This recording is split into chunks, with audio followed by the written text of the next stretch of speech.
TSR study পয়েন্টে সকলকেই স্বাগত।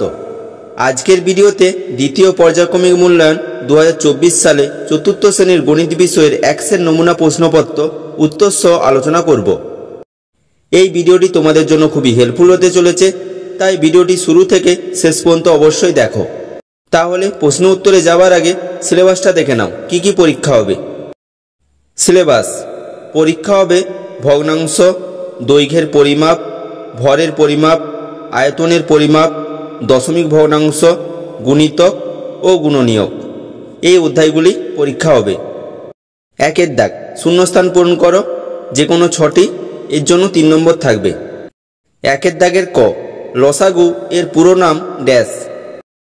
উত্তর হবে লসাগু এর পুরো নাম লঘিষ্ঠ সাধারণ গুণিতক। পরে প্রশ্ন খ, 6 হল 2 ও 3 এর সাধারণ ড্যাশ। উত্তর হবে 6 হল 2 ও 3 এর সাধারণ গুণিতক। পরে প্রশ্ন গ, 3 10কে দশমিক ভগ্নাংশে প্রকাশ করলে হয় ড্যাশ। উত্তর হবে 3 10কে দশমিক ভগ্নাংশে প্রকাশ করলে হয় 0.3। দেখো 10 দিয়ে 3কে ভাগ করবে, ভাগ করলে যেটা ভাগফল হবে সেটাই হবে দশমিক ভগ্নাংশ। নেক্সট কোশ্চেন, ভগ্নাংশকে হর দিয়ে গুণ করলে ড্যাশ পাওয়া যায়। উত্তর হবে ভগ্নাংশকে হর দিয়ে গুণ করলে লব পাওয়া যায়। পরে প্রশ্ন, 5 কিগ্রা 25 গ্রাম সমান ড্যাশ গ্রাম। উত্তর হবে 5 কিগ্রা 25 গ্রাম সমান 5025 গ্রাম। দেখো কিভাবে হলো। আমরা জানি 1 কিগ্রা সমান 1000 গ্রাম, তাই 5 কিগ্রা সমান 5 গুণিত 1000 সমান 5000। তার সাথে 25 গ্রাম যোগ করবে, যোগ করলে হবে 5025 গ্রাম। নেক্সট কোশ্চেন, ভগ্নাংশের হর একই রেখে লব বাড়ালে ভগ্নাংশের মান ড্যাশ। উত্তর হবে ভগ্নাংশের হর একই রেখে লব বাড়ালে ভগ্নাংশের মান বাড়ে। 2 দাগ, সঠিক উত্তরটি বেছে নিয়ে লেখো। এখানে 6টি করতে হবে, এর জন্য 3 নম্বর থাকবে। 2 দাগের ক, 11 এর গুণিতক সংখ্যা 11টি, 2টি অসংখ্য। উত্তর হবে 11 এর গুণিতক সংখ্যা 2টি।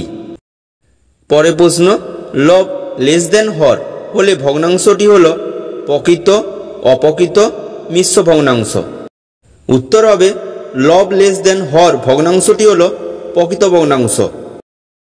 পরে প্রশ্ন গ, 2 কিগ্রা সমান 200 গ্রাম, 2500 গ্রাম, 2000 গ্রাম। উত্তর হবে 2 কিগ্রা সমান 2000 গ্রাম।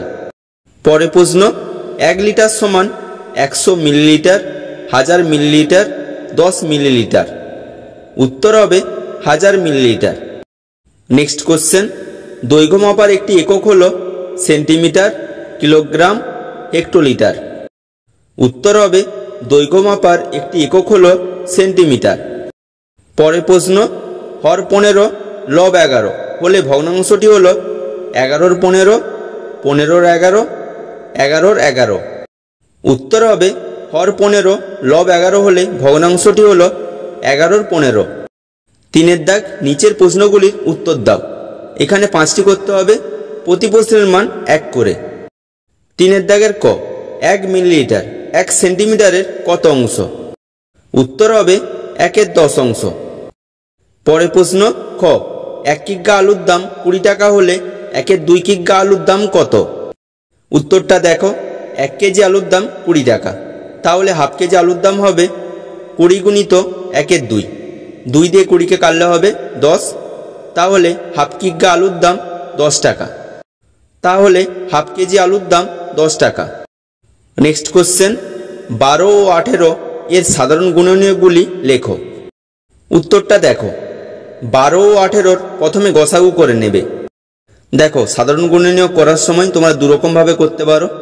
একরকম হচ্ছে প্রথমে তোমরা 12 ও 18 এর গসাগু করে নেবে, না হলে তোমরা 12কে ও 18কে কি কি সংখ্যা দিয়ে ভাগ করা যায় সেগুলো লিখে নেবে। দেখো 12 গসাগু করলে হবে, 12 যেহেতু জোড় সংখ্যা, 2 দিয়ে ভাগ করলে হবে 6, 6কে 2 দিয়ে ভাগ করলে হবে 3, 3কে আর ভাগ করছি না, 3কে কিন্তু 1 দিয়ে ভাগ করা যায়।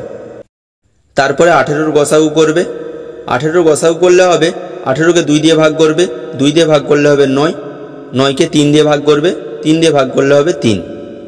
তাহলে দেখো 12কে কি কি সংখ্যা দিয়ে ভাগ করা যায়। দেখো 12কে 1 দিয়ে ভাগ করা যায়, 2 দিয়ে, 3 দিয়ে, 4 দিয়ে, 6 দিয়ে আর 12 দিয়ে। আর 18কে কী কী সংখ্যা দিয়ে ভাগ করা যায় দেখে নাও। 18কে ভাগ করা যায় 1 দিয়ে, 2 দিয়ে, 3 দিয়ে, 6 দিয়ে, 9 দিয়ে আর 18 দিয়ে। তাহলে এখানে দেখো 12 আর 18কে কী কী সংখ্যা দিয়ে ভাগ করা যায় সেগুলো লিখে নিয়েছি। এরপর 12 ও 18র সাধারণ গুণনীয়কগুলি দেখে নাও। 12 ও 18র সাধারণ গুণনীয়কগুলি হলো 1, 2, 3, 6। এই 4টি সংখ্যা দিয়ে 12 ও 18কে দুটোকেই ভাগ করা যায়। পরের প্রশ্ন, যোগ করো 1-এর 5 যুক্ত 3-এর 5। দেখো ভগ্নাংশের যোগ বিয়োগে হরগুলোর লসাগু করতে হয়। দেখো এখানে হর কি আছে, এখানে হর আছে 5 আর 5। তাহলে 5 আর 5-এর লসাগু করলে হবে 5। লসাগু করার পর সমান দিয়ে একটা বড় করে লাইন টানবে, তারপর লসাগু যেটা হয়েছে সেটা লাইনের নিচে লিখবে। তারপর হরা আছে দেখো 5, ওই 5 দিয়ে লসাগুকে ভাগ করবে।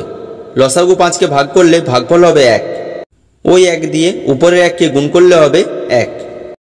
তারপর দেখো হর 5 আছে, ওই 5 দিয়ে লসাগুর 5কে ভাগ করবে, ভাগ করলে ভাগফল হবে 1। তাহলে 1-এর সাথে 3 গুণ করবে, 3 গুণ করলে হবে 3-1-কে 3। তারপর সমান দিবে, সমান দিয়ে লাইন টানবে, লাইন টেনে তার নিচে লিখবে 5। তারপর 1 আর 3-এর যোগ করবে, যোগ করলে হবে 4। তাহলে উত্তর হবে 4-এর 5। নেক্সট কোশ্চেন, 30 সংখ্যাটি কোন কোন সংখ্যার গুণিতক? উত্তরটা দেখো, 30 সংখ্যাটি 1, 2, 3, 5, 6, 10, 15 ও 30-এর গুণিতক। 5-এর দাগ, নিচের প্রশ্নগুলির সমাধান করো। এখানে 3টি করতে হবে, প্রতি প্রশ্নের মান 3 করে। প্রশ্নটা দেখো 5-এর দাগের ক। অমিত তার পিসিমার বাড়ি যাওয়ার জন্য প্রথমে ট্রেনে 50 কিলোমিটার 350 মিটার, তারপর টোটোতে 6 কিলোমিটার 650 মিটার ও শেষে 250 মিটার পথ হেঁটে যায়। তবে তার বাড়ি থেকে পিসিমার বাড়ির দূরত্ব কত? উত্তরটা দেখো, এটা যোগ অঙ্ক হবে। প্রথমে একদিকে কিলোমিটার লিখবে আর একদিকে মিটার লিখবে। কিলোমিটারের ঘরে লিখবে 50 কিলোমিটার আর মিটারের ঘরে লিখবে 350 মিটার। তারপরে দেখো আছে 6 কিলোমিটার, কিলোমিটারের ঘরে 6 লিখবে আর মিটারের ঘরে 650 লিখবে। তারপরে আছে দেখো 250 মিটার, 250 মিটার মিটারের ঘরে লিখবে। মিটারের ঘরে যোগ করলে হবে 250, হাতে 1 থাকবে, হাতের একটা কিলোমিটারকে নিয়ে চলে আসবে। কিলোমিটারে যোগ করলে হবে 56, তার সাথে হাতের 1 যোগ করলে হবে 57। তাহলে তার বাড়ি থেকে পিসিমার বাড়ির দূরত্ব 57 কিমি 250 মিটার। পরের প্রশ্ন খ, তোমাদের জমিতে এই বছর 95 কিলোগ্রাম পটল হয়েছে, তার মধ্যে 58 কিলোগ্রাম 465 গ্রাম পটল বিক্রি করা হলে কত কিগ্রা পটল পড়ে থাকবে? দেখো এটা বিয়োগ অঙ্ক হবে। প্রথমে 95 কিলোগ্রাম লিখবে, তারপর তার নিচে 58 কিলোগ্রাম 465 গ্রাম লিখবে, তারপর লাইন টেনে বিয়োগ করবে। দেখো 465-র উপরে কিছু লেখা নেই, তাহলে 95 থেকে 1 গ্রামের ঘরকে গেছে, 1 কিলোগ্রাম নিয়ে এসে গ্রামের ঘরে 1000 গ্রাম লিখবে, কেননা 1 কিলোগ্রাম সমান 1000 গ্রাম। তারপরে 465-র সাথে 1000 বিয়োগ করবে, বিয়োগ করলে হবে 535 গ্রাম। তারপর বাম দিকে 94-র সাথে 58 বিয়োগ করবে, বিয়োগ করলে হবে 36 গ্রাম।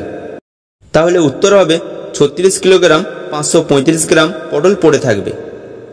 পরের প্রশ্ন, তোমার কাছে মোট 25টি বল আছে, তার মধ্যে 7টি নীল রঙের বল, 5টি সবুজ রঙের বল, 6টি লাল রঙের বল এবং বাকিগুলি হলুদ রঙের বল।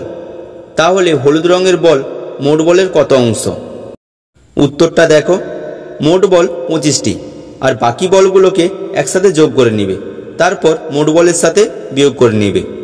দেখো প্রথমে নীল, সবুজ ও লাল এই 3টি বলকে একসাথে যোগ করে নিবে, তারপর মোট বলের সাথে বিয়োগ করে নেবে। মোট বল ছিল 25, 25 বিযুক্ত বন্ধনী দিবে 7 যুক্ত 5 যুক্ত 6 যোগ করে নিবে প্রথমে। তাহলে 25 বিযুক্ত 7, 5, 6 যোগ করলে হবে 18। তাহলে 25-এর সাথে 18 বিয়োগ করলে হবে 7। তাহলে হলুদ বলের সংখ্যা 7টি। যেহেতু এখানে অংশে উত্তর চেয়েছে, তাহলে উত্তর হবে হলুদ বল মোট বলের 7-এর 25 অংশ।